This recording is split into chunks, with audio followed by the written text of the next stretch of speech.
Hayo, siapa nih yang suka makan seafood? Emang enak banget ya, apalagi dikasih saus padang. Nggak ada tandingannya deh. Tapi kalian tahu nggak sih, kalau ternyata nih seafood yang sering kita makan itu sebenarnya merupakan invertebrata. Tercatat terdapat sekitar 7,7 juta spesies hewan yang telah dikenali. Namun diperkirakan sekitar 95% lautan dan 99% dasar laut itu masih belum diketahui nih teman-teman. Itu artinya sebagian besar hewan masih belum diketahui saking banyaknya. Cirinya pun menjadi beragam. Tapi tunggu dulu, sebenarnya animalia itu apa sih?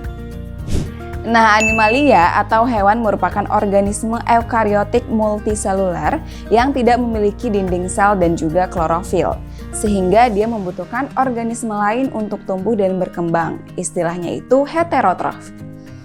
Kelebihannya, hewan dapat menggerakkan tubuh untuk mencari makan dan juga mempertahankan dirinya dari musuh. Lalu cirinya apa aja, Kak?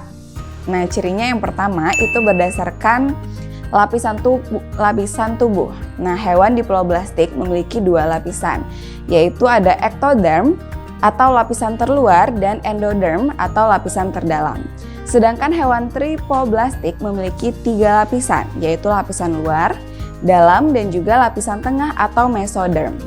Selanjutnya berdasarkan rongga tubuh terbagi menjadi tiga bagian, yaitu ada aselomata atau hewan yang tidak memiliki rongga tubuh, pseudoselomata atau rongga semu di mana tubuh hewan tidak sepenuhnya dilapisi oleh jaringan dari mesoderm, dan selomata atau hewan yang memiliki rongga tubuh.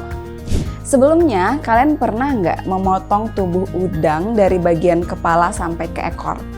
Lalu tentunya akan terbagi menjadi dua bagian yang sama kan? Nah, hal yang serupa juga terjadi ketika kita membelah lobster. Persis yang terlihat seperti pada gambar berikut ini. Nah, hewan-hewan tersebut itu dinamakan dengan simetri bilateral, sedangkan simetri radial merupakan hewan yang dapat dibagi menjadi dua bagian yang sama meski dipotong dari beberapa sisi, misalnya itu gurita. Untuk reproduksinya, terdapat reproduksi seksual yang melibatkan gamet jantan dan betina. Sedangkan reproduksi aseksual tidak melibatkan gamet. Caranya dengan fragmentasi atau memutuskan tubuh. Lalu masing-masing potongan bagian akan tumbuh menjadi satu individu. Wah, keren banget ya. Nah, ini uniknya semua hewan vertebrata itu memiliki ruang jantung yang berbeda-beda. Jika dibandingkan Pisces memiliki 2 ruang, kemudian amfibi memiliki 3 ruang, sedangkan reptil, aves, dan mamalia itu memiliki 4 ruang jantung. Selain itu, kelompok aves dan mamalia termasuk ke dalam hewan berdarah panas dengan rentang 30-40 derajat Celcius dan tidak dipengaruhi lingkungan. Sebaliknya, Pisces, amfibi, dan juga reptil itu termasuk ke dalam kelompok hewan berdarah dingin yang suhunya itu dipengaruhi oleh suhu lingkungan. Satu lagi, penutup tubuh hewan dapat berupa rambut dan juga bulu. Misalnya ayam ditutupi oleh bulu dan kucing ditutupi oleh rambut. Setelah mengamati berbagai ciri yang sangat beragam, akhirnya ahli sains mengelompokkan animalia menjadi 2 kelompok besar, yaitu berdasarkan ada atau tidaknya tulang belakang. Istilahnya itu invertebrata dan juga vertebrata. Invertebrata artinya tidak memiliki tulang belakang, sebaliknya vertebrata artinya memiliki tulang belakang.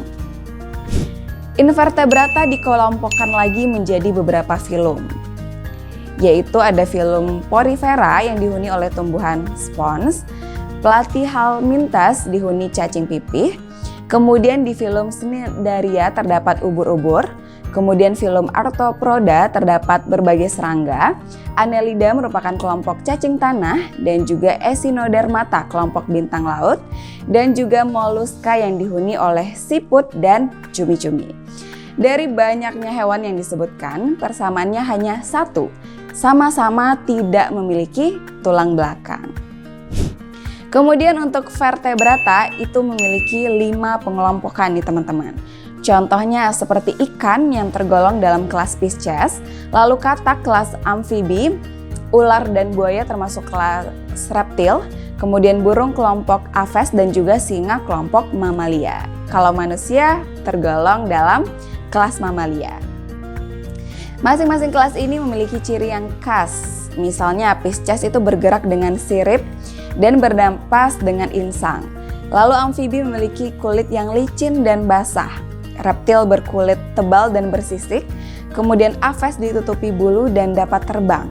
Sedangkan mamalia ditutupi rambut, menyusui dan melahirkan.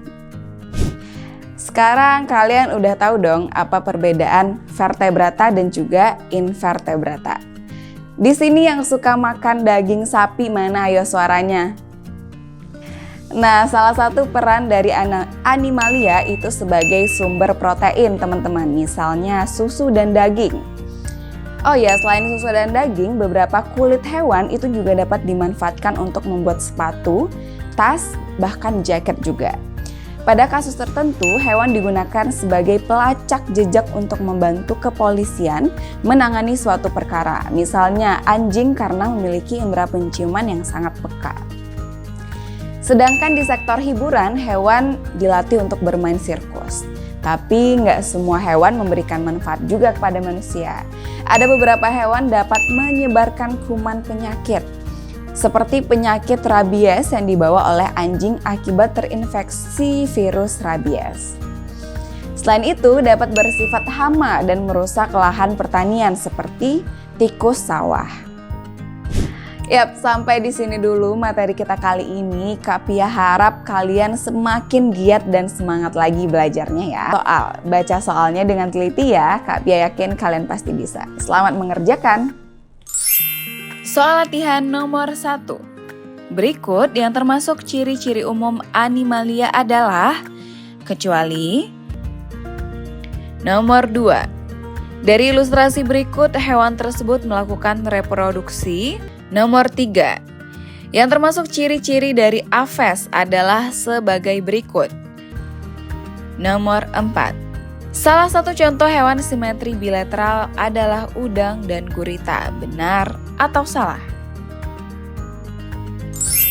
Gimana soalnya? Udah selesai dikerjain? Kalau udah, yuk kita cek jawaban dan pembahasannya.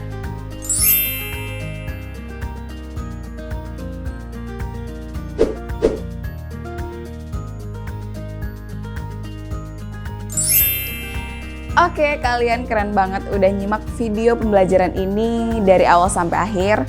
Semoga ilmu kalian menjadi bertambah dan pemahaman kalian semakin baik lagi ya. Kita ketemu di video selanjutnya. Bye-bye!